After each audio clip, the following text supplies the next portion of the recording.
माघ माह महात्म्य 18वां अध्याय। श्री वशिष्ठ ऋषि कहने लगे, हे राजन, मैंने दत्तात्रेय जी द्वारा कहा माघ मास महात्म्य कहा। अब माघ मास के स्नान का फल सुनो। हे प्रथम, माघ मास स्नान सब व्रतों का और तपों का फल देने वाला है। माघ मास स्नान करने वाले स्वयं तो स्वर्ग में जाते ही हैं, किंतु उनके माता और पिता दोनों के कुलों को भी स्वर्ग प्राप्त होता है। माघ मास में स्नान करने वाले दुराचारी और कुकर्मी मनुष्य भी पाप से मुक्त हो जाते हैं, और इस मास में हरि का पूजन करने वाले पाप समुदाय से छूटकर भगवान के शरीर वाले हो जाते हैं।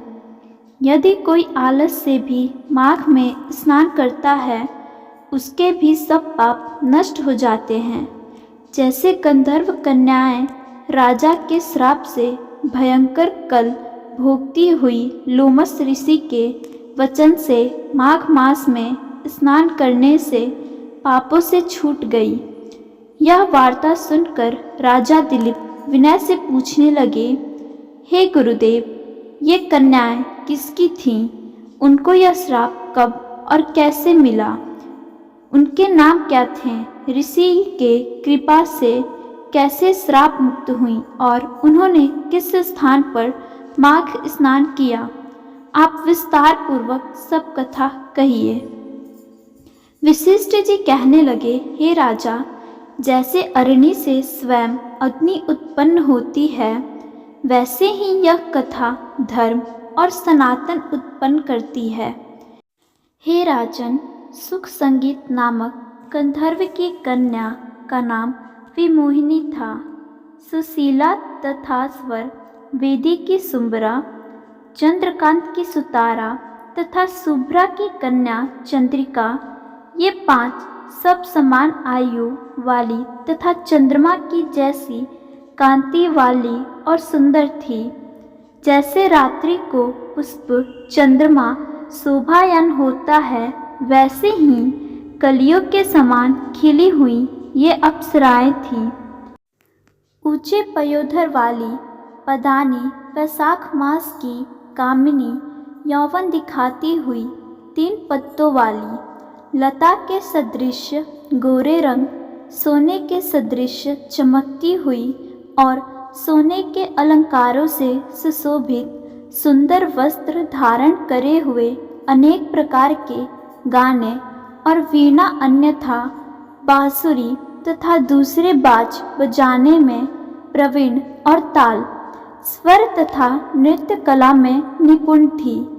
इस प्रकार वे कन्याएं क्रीड़ा करती हुई कुबेर के स्थान में विचरती थीं। एक समय कौतुकवश माघ मास में एक वन से दूसरे वन में विचरती हुई मंदिर के पुष्प तोड़कर सरोवर पर गौरी पूजा के लिए गई। स्वच्छ जल के सरोवर पर स्नान करके वस्त्र धारण कर मौन हो बालू मिट्टी की गरी बनाकर चंदन कपूर कुमकुम और सुंदर कमलों से उपचार सहित पूजन के ये 5 कन्याएं ताल नृत्य करने लगी। फिर ऊंचे गांधार स्वर में सुंदर गीत गाने लगी। ये कन्याएं गाने और नाचने में लीन थी। तोड़ अछूत नामक उत्तम तीर्थ में वेदनिधि नाम के मुनि के पुत्र अग्नि ऋषि स्नान को गए। युवा ऋषि सुंदर मुख, कमल सदृश नयन, विशाल छाती, सुंदर भुजाओं वाला, दूसरे कामदेव के समान था। शिखा सहित दंड लिए, मृचर्म ओढ़े, यज्ञोपवीत धारण किए हुए था। उसे देखकर 5 कन्याएं मुग्ध हो गईं और उसका रूप एवं यौवन देखकर कामदेव से पीड़ित हो देखो देखो ऐसा कहती हुई उस ब्राह्मण के चित्त में कामदेव का उत्पन्न करने लगी और आपस में विचार करने लगी, यह कौन है? रति रहित होने से नहीं, एक होने से अश्विनी कुमार नहीं, यह कोई गंधर्व या किन्नर या काम रूप धारण कर कोई सिद्ध या किसी ऋषि का श्रेष्ठ पुत्र था। मनुष्य है, कोई भी हो, ब्रह्मा जी ने इसको हमारे लिए बनाया है। जैसे पूर्व कर्म के प्रभाव से संपत्ति प्राप्त होती है, वैसे ही गौरी जी ने हम कुमारियों के लिए श्रेष्ठ वर दिया है और आपस सबका पुत्र में यह तुम्हारा वर है या मेरा, अथवा ऐसा कहने लगी। जिस समय उस ऋषि ने अपनी मध्याह्न की क्रिया करके ऐसे वचन सुने तो वह सोचने लगा कि यह तो बड़ी उत्पन्न हो गई। ब्रह्मा विष्णु महेश आदि देवता तथा बड़े योगेश्वर भी स्त्रियों के भ्रम जाल में मोहित हो गए हैं। इनके तीक्ष्ण बाणों से किसका मन रूपी हिरण घायल नहीं हो सकता। जब तक नीति और बुद्धि रहती है तब तक पाप से भय रहता है।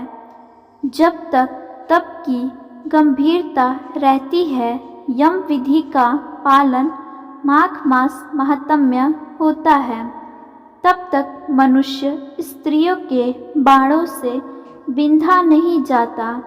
ये मुझे मुग्ध कर रही है, किन गुणों से धर्म की हो सकती है। स्त्रियों के मांस रक्त मूत्र से बने घृणित और अशुद्ध शरीर में कामी लोग सुंदरता की कल्पना करके रमण कर सकते हैं। शुद्ध बुद्धि वाले महात्माओं ने स्त्रियों के पास रहना कष्टकारक कहा है। सो जब तक यह पास आवे घर चले चलना चाहिए। अतः जब तक वह उसके पास आई, वह योग बल से अंतर्ध्यान हो गया। ऋषि पुत्र के ऐसे अद्भुत कर्म देखकर वह चकित होकर डरी हुई चारों तरफ देखने लगी और आपस में कहने लगी, यह क्या इंद्रजाल था जो देखते देखते विलीन हो गया। और वह विरह की अग्नि में जलने लगी और कहने लगी कि हे कान, तुम हमको छोड़कर कहाँ चले गए? क्या तुमको ब्रह्मा ने हमको विरह रूपी अग्नि में जलने के लिए बनाया था?